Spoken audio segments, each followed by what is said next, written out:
ఇప్పుడు రెండో విషయం మీరు అసలు ఈ విగ్రహాల సంగతి ఏంది అని అడిగారు.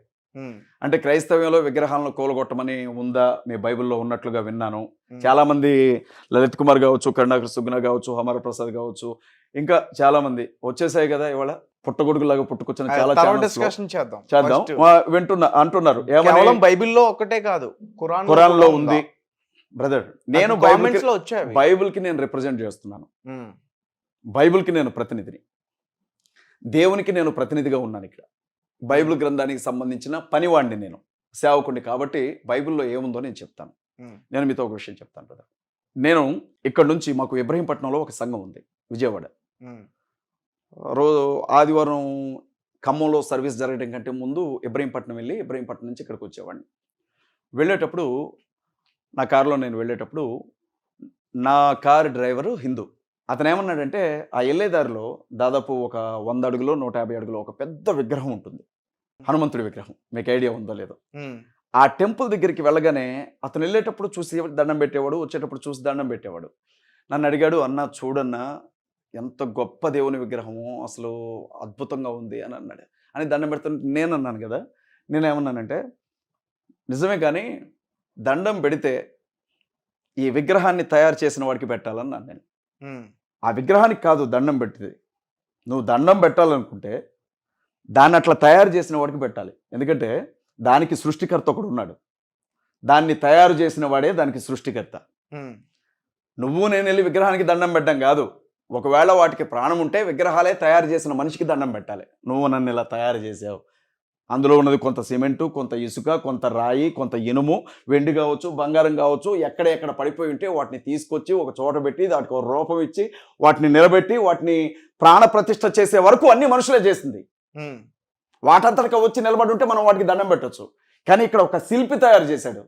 అందులో ఒక టాపీ మేస్త్రి ఉన్నాడు, అందులో ఒక కమ్మరాయన ఉన్నాడు, అందులో ఒక పని చేసేవాడు శిల్పి ఉన్నాడు. వీళ్ళందరూ ఉన్నారు. వీళ్ళకి దండం పెట్టాలి. దానికి పెట్టడం కాదని చెప్పాను నేను. ఇప్పుడు మీరు సిలువను చూసి ప్రేయర్ చేస్తారా? చేయరా? చేయం మేము. సిలువను చూసి ప్రేయర్ చేయం. దేవునికి మాత్రమే ప్రేయర్ చేస్తాం మేము. హ్మ్.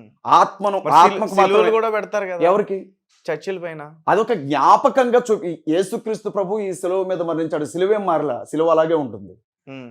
చెక్కతో చేసినా, కర్రతో చేసినా, రాయితో చేసినా, బంగారంతో చేసినా సిలువ అంటే అడ్డుకర్ర, నిలువు కర్ర. హ్మ్. దాన్ని అలా పెడతారంతే. దానికి ఎవడు పూజ చేయడు. హ్మ్. సిలువకి ఎవడు పూజ చేయడు బ్రదర్. మెడలో దండలేసుకుంటారుగా మరి. అంటే మెడలో దండలేసుకుంటారు అని అంటే ఇప్పుడు మెడలో దండేసిన వాడికి దండం పెడతారు. ఇప్పుడు హిందూ సహోదరులు దండకు వాల్యూ ఎవరా మీరు? బ్రదర్ ఒక విషయం చెప్తున్నాను వినండి. హిందూ సహోదరులు పెళ్ళైన తర్వాత మంగళసూత్రాలు మెడలో వేసుకుంటారు ఆడపిల్లలు. మంగళసూత్రాలు వేస్తారు కదా, వాటికి పూజ చేస్తారు వెళ్ళి జనాలు. హ్మ్. అది వాళ్ళ పద్ధతి. మెడలో దండలు వేసుకోవాలా, నెత్తి మీద సిలువ గుర్తు పెట్టుకోవాలా, సిలువ ఉంగరం పెట్టుకోవాలా, చెప్తున్నా కదా బ్రదర్. ఇవన్నీ కాపీ పేస్ట్ వ్యవహారాలు ఇవన్నీ కూడా. హ్మ్. మీరు మెడలో హనుమంతుడు బొమ్మ వేస్తే, హ్మ్. మీరు మెడలో శివుడు బొమ్మ వేస్తే, మరి మేము కూడా ఏదో ఒక బొమ్మ వేసుకోవాలి అన్నట్లు సిలువ గుర్తులు వేసుకొని తిరుగుతూ ఉంటారు. అంతే తప్ప దాన్ని బైబిల్ అంగీకరించలా. బైబిల్ ఎక్కడా కూడా ఆ విషయాన్ని చెప్పలా. ఇక విగ్రహం గురించే చెప్తాను బ్రదర్. హ్మ్. విగ్రహం అంటే ఎందుకు మీ క్రైస్తవులకు అంత ద్వేషం అన్నది నీ ప్రశ్న. అవును. మీ ముస్లింలకు ఎందుకు అంత ద్వేషం అన్నది మీ ప్రశ్న. అవును. నేనేమంటానంటే అంటే ఇది కూడా ఎందుకు అడుగుతున్నానంటే మనుషుల్ని డైరెక్ట్‌గా ఏం చేయలేక, హిందువుల్ని డైరెక్ట్‌గా ఏం చేయలేక, చేతకాక ఆ, ఈ రకంగా దాడి చేసి వాళ్ళ మనోభావాలను దెబ్బతీయాలనే ప్రయత్నం అని చెప్పి ఏం చేసినా బ్రదర్ హిందువులే చేయాలి. హ్మ్. క్రైస్తవులకి ముస్లింలకి అంత సీన్ లేదు బ్రదర్. హ్మ్. ఎందుకంటే ప్రార్థనా మందిరాలు పడగొట్టినా, బైబిల్ గ్రంథాలు తగలబెట్టినా, లేకపోతే రాష్ట్రాలను రావణ కాష్టం చేసినా, హ్మ్. లేకపోతే కత్తులు పట్టుకొని దేవుని పేరుతో రోడ్ల మీద తిరిగినా, జై శ్రీరామ్ అనుకుంటే కర్రలు పట్టుకొని తిరిగినా, 10 మందిని పట్టుకొని కొట్టినా, నడి రోడ్డు మీద నగ్నంగా ఊరేగించినా, అది హిందుత్వం వదిలే చేయాలి. క్రైస్తవులు ముస్లింలు చేయలేరు బ్రదర్. అది జరిగే పని కాదు. అదే అందుకని రెండోది అలా చేయలేకే చీకట్లో దాడిలా? రెండోది అట్లా ఏం లేదు బ్రదర్. ఇది వ్యక్తిగతమైన ద్వేషం అసలే కాదు బ్రదర్. హ్మ్. మీరు నన్ను సూటిగా ప్రశ్న అడిగారు, దానికి నేను సమాధానం చెప్తాను. విగ్రహం గురించి అడిగారు కాబట్టి. హ్మ్. మాకు సంబంధించినంత వరకు బ్రదర్, ఇప్పుడు సింపుల్‌గా ఒక మాట చెప్తాను. మీరే నాకు సమాధానం చెప్పండి. నేను మిమ్మల్ని అడుగుతాను. ఒక కుమ్మరాయన కుండలు తయారు చేస్తా ఉండేవాడట. ప్రతిరోజు మైదానంలోనికెళ్ళడం, హ్మ్. మట్టి తీసుకోవడం, కాళ్ళతో తొక్కడం, సారె మీద పెట్టి కుండలను తయారు చేసి అక్కడ పెట్టడం, రావడం, ఇంటికెళ్ళిపోవడం, వాటిని అమ్ముకోవడం. ఇది అతని దినచర్య. అనుకోకుండా ఒకరోజు కుండలన్నీ కలిసి కూర్చొని మాట్లాడుకున్నాయట. కథ కొండలెట్ట మాట్లాడుకుంటే అని అనొద్దు, ఇందులో లాజిక్ ఎతకొద్దు, జస్ట్ కథ నీకు అర్థం కావడానికి చెప్తున్నాను. ఉమ్, ఆ రోజు కుమ్మరాయన యథావిధిగానే కుండలు తయారు చేయడానికి అక్కడికి వెళ్ళాడట. వెళితే మైదానానికి వెళితే కుండలన్నీ కలిసి అన్నాయట, రేపటి నుంచి నువ్వు రావాల్సిన అవసరం లేదు, ఉమ్, ఇన్ని రోజులు నువ్వు మమ్మల్ని తయారు చేసావు కదా, ఇప్పుడు మేము నిన్ను తయారు చేసుకుంటాం అన్నాయట. అది జరిగే పనేనా? ఉమ్, కుండలు కుమ్మరాయన్ని తయారు చేస్తాయా? జరిగే పనేనా? కాదు. కుమ్మరాయన కుండలను తయారు చేయగలడు, అది జరిగే పని. మేమేమంటామంటే మనిషిని తయారు చేసిన వాడు దేవుడు. దేవుని చేతుల్లో తయారు చేయబడ్డ నువ్వు దేవుణ్ణి ఎలా తయారు చేస్తావు? నీకు దేవునికి నమస్కారం పెట్టాలనిపించింది, దేవునికి పెట్టు. దేవా నువ్వు ఉన్నావు, నేను నిన్ను నమ్ముతున్నానని దేవునికి దండం పెట్టు. ఉమ్, దేవుణ్ణి నీ చేతులతో ఎలా తయారు చేస్తాను? ఇది ఎలా సాధ్యం అసలు నీకు? నువ్వు ఎట్లా తయారు చేస్తావు దేవుణ్ణి? నువ్వు దేవుణ్ణి చూసావా? పోనీ సృష్టి మొదలైన దగ్గర నుంచి ఏ వ్యక్తి సరే, మీ అయినా ఇంట్లో అసలు ఎక్కడ కూడా క్రిస్టియన్ ఫోటోలు లేవా? అది యేసు ప్రభు గారి ఫోటోలు లేవా? ఉన్నవి క్రీస్తు ఫొటోస్ కావవి, ఉమ్, నామకార్థంగా పెట్టుకున్నవే తప్ప. ఉమ్, మీరు ఇల్లు మొత్తం వెతకండి, మీకు ఎక్కడ యేసుప్రభు ఫోటో దొరకదు. ఉమ్. ఎవరు తీశారండి? అంటే ఫోటో అయినా విగ్రహం అయినా ఒకటే కదా. ఫోటో అయిన విగ్రహం అయినా ఒకటి. ఎవరు తీశారు? ఉమ్, ఆయన ఫోటో ఎవరు తీశారండి? తయారు 2000 చేసింది సంవత్సరాల ఎవరు? క్రితం యేసుక్రీస్తు ప్రభు ఫోటో ఎవరు తీశారు? మీకు ఒక విషయం చెప్పను బ్రదర్, ఉమ్, చాలా మంది ఇంట్లో శాంతి సందేశం కృష్ణ ఫొటోస్ ఉంటాయి. యేసుక్రీస్తు ప్రభు ఫొటోస్ లాగా ఇలా పెట్టుంటాడు ఆయన. ఉమ్, కృష్ణ ఫొటోస్ ఉంటాయి, సూపర్ స్టార్ కృష్ణ ఫొటోస్. ఉమ్, మీరు అమెరికా లాంటి దేశాలు వెళితే అక్కడ మీకు ఒక తెల్ల ఆయన క్రీస్తు ఫొటోస్ లాగా కనపడతా ఉంటాయి. మీరు ప్యాషన్ ఆఫ్ క్రైస్ట్ మూవీ చూసారా? ప్యాషన్ ఆఫ్ క్రైస్ట్, చూడలేదు. అందులో హాలీవుడ్కి సంబంధించిన ఒక హీరో, అతని ఫొటోస్ ఎక్కువగా కనపడతా ఉంటాయి. మీరు కొరియాకి వెళ్ళి వెళ్ళండి, ఉత్తర కొరియా, దక్షిణ కొరియా, ఉమ్, అక్కడ నల్లటి వ్యక్తి క్రీస్తులాగా మీకు ఫోటోల్లో కనపడతా ఉంటాడు. ఉమ్, ఇప్పుడు విషయం ఏంటంటే సినిమా హీరోలు లేకపోతే క్రీస్తులాగా నటించినటువంటి వ్యక్తులు, ఉమ్, వాళ్ళు యేసుక్రీస్తు ప్రభు అంటే ఎలా ఉంటాడేమో, బైబిల్ గ్రంథంలో ఆయన గురించిన వర్ణన ఉంది.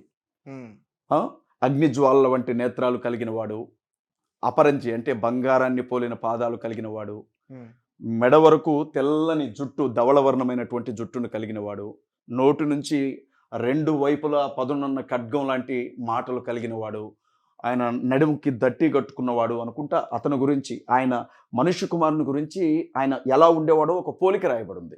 ఆ పోలికతో పాటుగా ఆయన వ్యక్తిత్వం, ఆయన క్యారెక్టరైజేషన్, ఆయన గొర్రె పిల్లలకి కాపర్ లాంటి వాడిని అని చెప్పాడు అని చెప్పి గొర్రెలు కాస్తున్నట్లుగా ఒక ఫోటో, ఉమ్, ఆయన సిలువను మోసాడు కాబట్టి సిలువను మోస్తున్నట్లుగా ఒక ఫోటో, ఉమ్, ఒక యూదుడు ఎలా ఉంటాడు? మీరు చూడండి, ప్రపంచంలో దాదాపు ఏ జాతి డిఎన్ఏ యూదులతో కలవదు. యూదుల డిఎన్ఏ వేరే ఉంటుంది, ఉమ్, మన డిఎన్ఏ యూదుల డిఎన్ఏ కలవదు. యూదులందరూ కూడా మీరు గమనిస్తే ఒక్కలాగే ఉంటారు వాళ్ళు. మీరు చైనా వాళ్ళని చూసారా?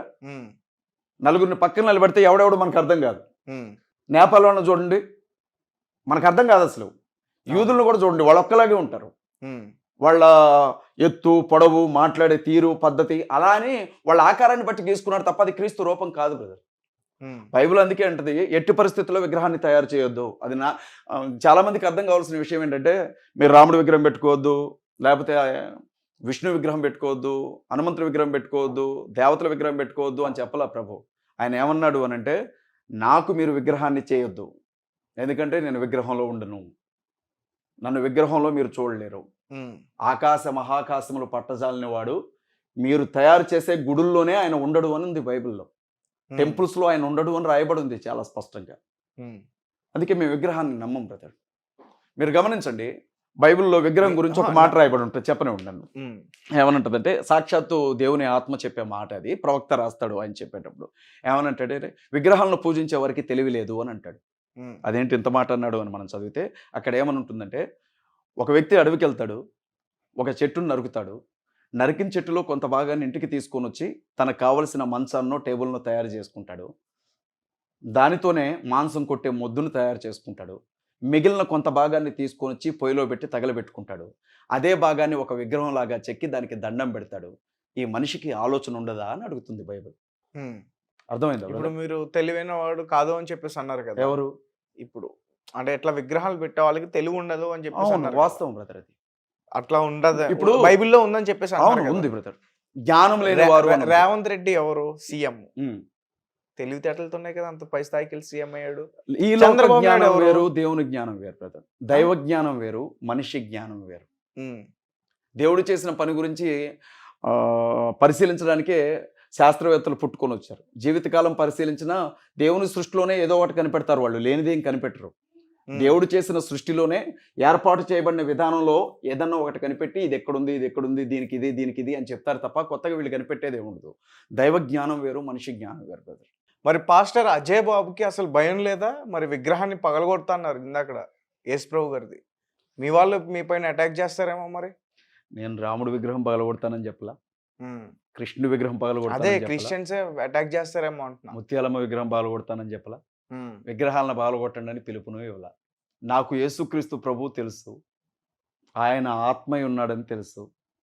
మోకాళ్ళ మీద కూర్చున్నా, నిలబడినా, కళ్ళు మూసుకున్నా, కళ్ళు తెరిచినా నేను ప్రార్థన చేస్తే ఆయన వింటాడని తెలుసు. నా ప్రార్థనకు సమాధానం వస్తుంది అని తెలిసినప్పుడు సిమెంట్తో తయారు చేసినవో, రాళ్లతో తయారు చేసినవో, ప్రాణం లేని బొమ్మలని నా ఇంటి ముందు నేను ఎందుకు పెట్టుకుంటాను? అంటే మీరు ఇప్పుడు ఏం చెప్తున్నారంటే విగ్రహాల్ని ఇష్టం ఉన్న వాళ్ళు పూజించవచ్చు, కానీ నేను మాత్రం పూజించను. బైబిల్ ఒప్పుకోదు విగ్రహారాధనకి. ఓకే. నేను బైబిల్ని నమ్ముతాను. యేసుక్రీస్తు ప్రభు విగ్రహానికి నమస్కరించేవారు ఎవరైనా మిగిలిన విగ్రహాలకు కూడా నమస్కరించుకోవచ్చు నిరభ్యంతరంగా. ఓకే. మరే విగ్రహాన్ని ఆరాధించేవారు ఎవరైనా మిగిలిన దేవీ దేవతల విగ్రహాలను కూడా ఆరాధించుకోవచ్చు నిరభ్యంతరంగా. మరి ఇప్పుడు మీటింగ్స్ ఇవన్నీ కూడా ఎందుకు పెడతారు? ఏ మీటింగ్స్? ఇప్పుడు మీరు మీటింగ్స్ పెడతారు కదా, చర్చ్ మీటింగ్స్. యేసుక్రీస్తు ప్రభు ఎవరింట్లో వాళ్ళే ఉండి ఆరాధించుకోవచ్చుగా అందరూ. మాకది ఆజ్ఞ తేజ. ఇప్పుడు విషయం ఏంటంటే గవర్నమెంట్ ఏదైనా ఒక స్కీమ్ని అనౌన్స్ చేస్తుంది అనుకో, అది ఫ్యామిలీలో ఉండే వాళ్ళకు ఉపయోగపడుతుంది అనుకో. నాకు ఆ విషయం తెలిస్తే నా ఫ్యామిలీస్ అన్నిటికీ చెప్తాను కదా, నా బంధువులకి, స్నేహితులకి.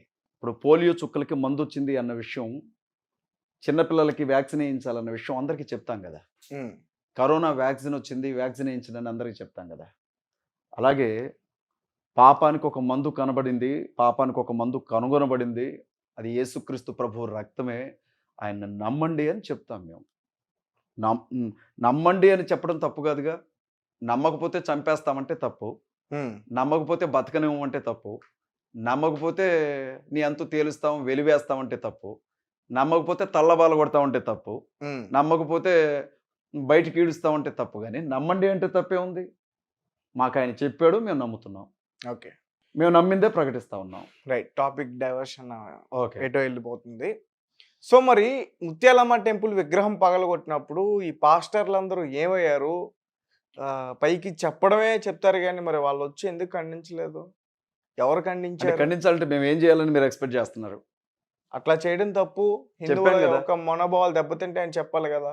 దేశవ్యాప్తంగా ఎన్నో ప్రార్థనా మందిరాల మీద దాడులు చేసినప్పుడు, ప్రపంచంలో కొన్ని వందల కోట్ల మంది ఆరాధించే యేసుక్రీస్తు ప్రభు గురించి నోటుకొచ్చినట్లుగా సనాతన ధర్మరక్షకులు వీడియోలు చేసి అప్లోడ్ చేసినప్పుడు, నగ్నంగా క్రైస్తవ స్త్రీలను నడురోడ్డు మీద ఊరేగించి అసభ్యంగా తాకి వాళ్ళని పొలాల్లో మానభంగం చేసి చంపి ఊరవతలు విసిరేసినప్పుడు, ఇంట్లో కూర్చొని అన్నం తింటున్న పాస్టర్లను తుపాకీలతో కాల్చి మిగిలిన పాస్టర్లను కూడా చంపుతామని అక్కడ ఒక రెడ్ లిస్ట్ కరపత్రాలు విడిచిపెట్టి వెళ్ళినప్పుడు, భారత రాజ్యాంగం ఇచ్చిన హక్కు ప్రకారంగా మేము నమ్ముకున్న దేవుని గురించి సువార్త ప్రకటించడానికి కరపత్రాలు తీసుకొని రోడ్డు మీదకి వెళితే ఆడవాళ్ళ జుట్టు పట్టుకొని లాగినప్పుడు, ప్రార్థనా మందిరం లోపలికి వచ్చి వాక్యం చెప్తున్న పాస్టర్ని గల్లాబట్టుకొని కొట్టినప్పుడు, మత మార్పిడి నిరోధక బిల్లు పేరుతో దేశవ్యాప్తంగా అనేక మంది పాస్టర్స్ని అరెస్ట్ చేసి జైళ్లలో పెట్టి చిత్రహింసలు పెడుతున్నప్పుడు ఏ హిందువు మాట్లాడాడు?